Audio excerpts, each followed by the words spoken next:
Hello guys, and today I have some good news to share, which is great for a Saturday night in this very turbulent world.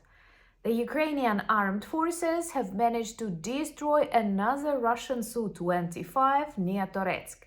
And when the Russian combat helicopter Mi-8 came to rescue their pilot, the helicopter was also targeted and had to abandon their mission.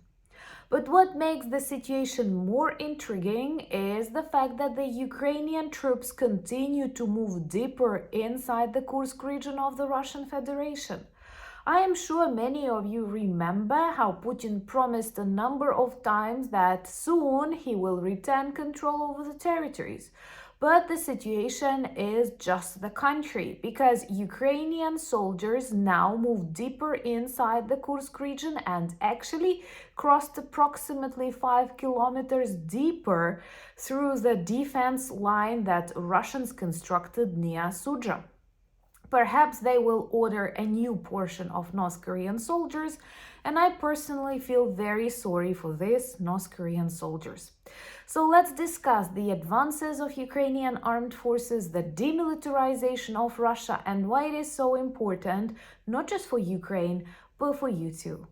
My name is Anna, I'm from Ukraine, I'm in Ukraine, and if you want to see the defeat and demilitarization of Russia and also protect yourself against the hybrid warfare, subscribe, we discuss all of that on the channel. And I'm really happy to share with you this update that once again remind us Russia can and will be defeated. And that is the only way and the only peace plan that can actually work, especially if you know the history of the Russian Empire and of the Soviet Union.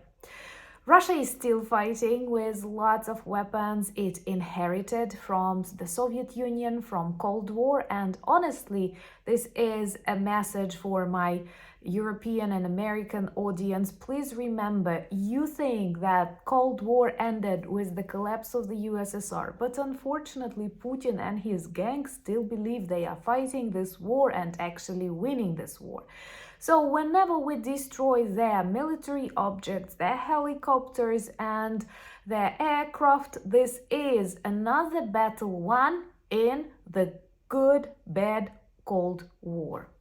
So let's start with the updates that I like. They are super fresh, and that is the destruction of another Russian Su-25 and a severe damage of the helicopter Mi-8.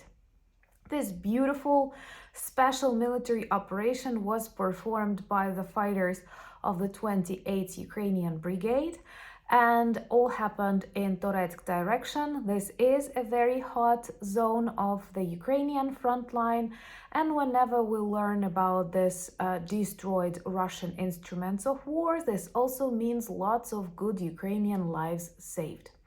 Honestly, I've missed the updates about the destroyed Russian aircraft, Sus and Tus, but then I realized in the comments below the majority of such news is that right now Russians are afraid to fly close to the Ukrainian front lines because we have mastered the usage of air defense and other missile systems that actually help to down the Russian aircraft, and now we have more F-16s and Mirage, and this actually influences Russian vision of the war. They are more afraid, and this is also good.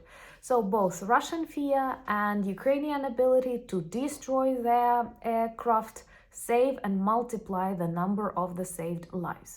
So -1 Su-25, and then a Russian helicopter Mi-8 tried to reach the point of this crash, and Ukrainian drone operators observed the situation carefully and decided to interfere, destroying part of that helicopter, and it had to abandon the mission and disappear somewhere. We don't know if it reached the base or if it joined that Su in Russian military weapons hell, but anyway, the mission was ruined, and this is actually not the first Russian helicopter that Ukrainian drones damage and destroy. I'm sure you remember the updates when inexpensive Ukrainian drones were downing Russian Mi helicopters that can cost a couple of million of dollars. And honestly, Russia cannot afford that. Their economy is collapsing. And I have read a lot of articles recently that one of the top secrets that Putin keeps is actually the information about the state of the economy. Subscribe to witness the collapse of the Kremlin and subscribe to demonstrate your solidarity with the people of Ukraine. And thank you so much for your amazing support in our new campaign with Ukraine Aid Operation. Those of you who want to send more drones to Kursk to back up Ukrainian soldiers, please follow the link. I will leave it in the comments and you can see it right now. So anyway, after the downing of Russian Su-25 and their helicopter, most of the Ukrainian attention is focused on the advances of Ukrainian troops inside Kursk region of the Russian Federation. Those of you who carefully follow the updates of the Russian aggression and Ukrainian defense clearly remember that this special military operation began in August, and now it is more than half a year that we successfully control a lot of settlements inside the Russian Federation, something that seemed totally impossible back in 2022, 3 years ago, when Putin planned his 3-day blitzkrieg. And that is another motivation for you to trust and believe in Ukraine and our resilience and determination to end this Russian imperial attitudes. And also, I remember how many of you good friends were super worried about the start of this operation, and many, even military experts, considered it a dangerous step and a failure, that it will last once again just a couple of days. And look at us now, after half a year of Ukraine controlling Kursk region, our troops continue to advance. They have actually started a new attack, there are reports, and they managed to move deeper, 2.5 kilometers, and actually crossed this Russian defense line near Sudzha. Amazing. And even if we are made to try and begin any kind of negotiations with Russia, which in general Ukrainian society does not support, because we realize that sure, negotiations and agreements are a must, but only after the defeat of Russia, only after Putin is in The Hague. Such war crimes, such violation of the international laws and global world order cannot remain unpunished.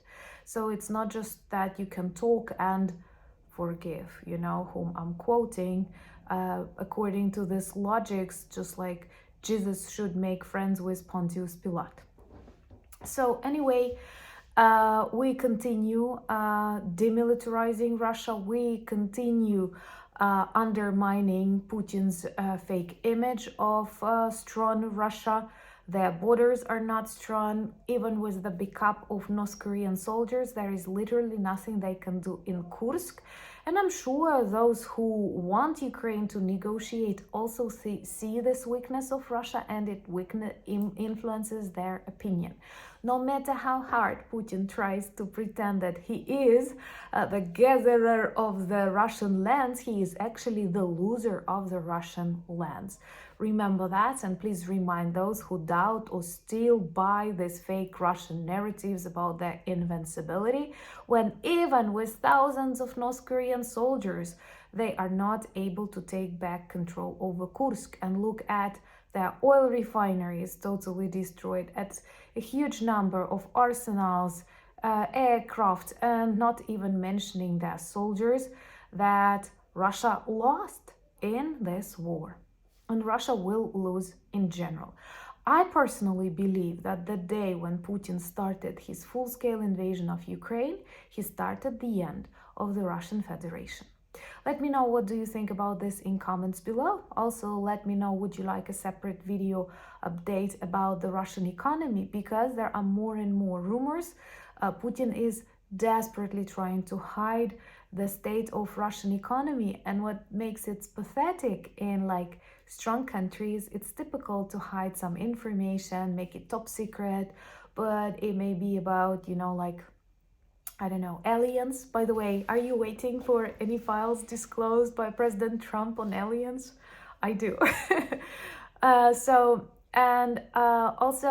it's about just like, I don't know, development of weapons or something like that. And in Russia, they hide the real state of the economy, because the moment oligarchs and other criminals around Putin learn the real situation, perhaps they will start a coup. Thank you so much for all your advice and good words. I read all the comments and I'm so happy to have you in my life. Thank you for buying me coffees, becoming my patrons and sponsors of the channel. That's an honor. Also join me on X, Threads, Blue Sky, Instagram and Discord. Check our merch shop for lots of good items that work well as reminders and conversation starters about Ukraine. But most importantly, thank you for being friends of mine and friends of Ukraine. Slava Ukraini!